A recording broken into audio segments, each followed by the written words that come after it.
কাঁচা আম ফুরিয়ে যাওয়ার আগে এই আম কাসুন্দিটা তৈরি করে বছর জুড়ে সংরক্ষণ করুন, যেটা খেতে হবে নামি দামি ব্র্যান্ডের কাসুন্দির চেয়ে দ্বিগুণ টেস্ট, যেটা আপনারা একবার খেলে বারবার খেতে চাইবেন। এই জন্য বলি কি, তাড়াতাড়ি এই আম কাসুন্দির রেসিপিটা দেখে ফেলুন। কাসুন্দি কিন্তু আপনারা শুধু আমের সাথে না, অনেক কিছুর সাথেই খেতে পারবেন, যেমন মনে করেন পেয়ারা, আমড়া, আম। চলেন মূল রেসিপিতে যাওয়া যাক। প্রথমত আমি নিয়ে নিলাম 1 কাপ পরিমাণ হলুদ সরিষা আর হাফ কাপ পরিমাণ কালো সরিষা। অবশ্য এই জায়গায় কালো সরিষাটা সমান সমান দিলেও পারতেন, আমার হাতের নাগালে এতটুকুই ছিল, এই জন্য আমি এটুকুই দিলাম আর কি। তারপর আমি একটু পানি দিয়ে ভালোভাবে ভিজিয়ে নিলাম। সরিষার মধ্যে কিন্তু প্রচুর পরিমাণে ময়লা থাকে, এই জন্য আপনারা বারবার ধুয়ে নিতে হবেন। আমি কিছুক্ষণ ভিজিয়ে রাখলাম এই সরিষাটা, তারপর আমি ভালোভাবে ধুয়ে একটা স্ট্রেনারের মধ্যে নিয়ে নিলাম। এটাকে একটু পানিটা জড়িয়ে নিতে হবে। তারপর আমি একটা ব্লেন্ডারের জারের মধ্যে নিয়ে নিলাম। ব্লেন্ডারের জারের মধ্যে এই সরিষাগুলো নিয়ে তারপর আমি দিয়ে দিলাম আমি 2টা আমের কুচি। এটার মধ্যে 2টা আম দিলে যথেষ্ট। তারপর কিছুটা কাঁচামরিচ দিয়ে দিলাম একটু জালের জন্য। তারপর এই জায়গার মধ্যে আদা দেওয়া লাগতো, বাট আদা আমার ছিল না, আস্ত আদা, এই জন্য আদা পেস্টটা দিয়ে দিলাম। তারপরে দিয়ে দিলাম 1 চামচ পরিমাণে লবণ। তারপর এটা সবগুলো দিয়ে একসাথে ব্লেন্ডারের জারে ভালো করে ভালোভাবে ব্লেন্ড করে নিতে পারবেন। যদি ব্লেন্ডারের জার না থাকে তাহলে আপনারা শিলপাটার মধ্যে বেটে নিতে পারবেন, কোনো সমস্যা না। ভালোভাবে মিহিভাবে বেটে নিতে হবে আর কি।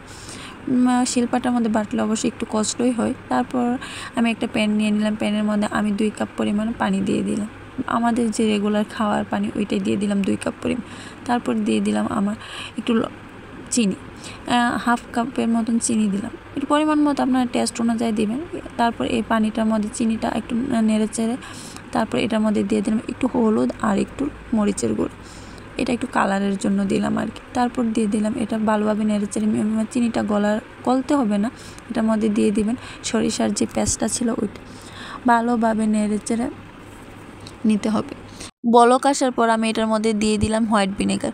এটা দেওয়ার একমাত্র কারণ হলো এটা আমি বছর জুড়ে সংরক্ষণ করব, 1 বছরের অধিক সময় এটা আপনি সংরক্ষণ করতে পারবেন। হোয়াইট ভিনেগারটা দেওয়ার পর আমি এটার মধ্যে দিয়ে দিলাম একটু সরিষার তেল। আমি সরিষার তেলটা দিয়ে ভালোভাবে মিশিয়ে নিলাম। সরিষার তেল তো অবশ্যই দিতে হবে কাসুন্দির মধ্যে। আপনি সরিষার তেল আর যে হোয়াইট ভিনেগারটা এটা অবশ্যই দিতে হবে যদি বেশি দিন সংরক্ষণ করতে চান। তাহলে এটা ভালোভাবে নেড়েচেড়ে মিশিয়ে নিব। তারপর এটার মধ্যে দিয়ে দিব আমি একটু বিট লবণ।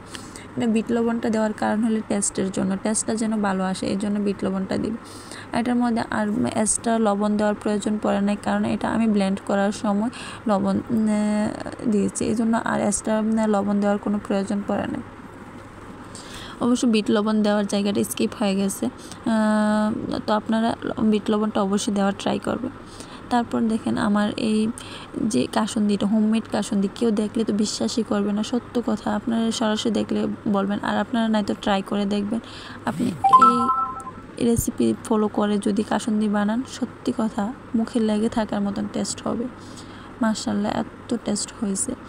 আর দেখতেও বোঝাই যায় না যে এটা হোমমেড, মনে হয় যে ভালো নামি দামি ব্র্যান্ডের কাসুন্দি। সবাই ভালো থাকবেন, সুস্থ থাকবেন। আল্লাহ হাফেজ।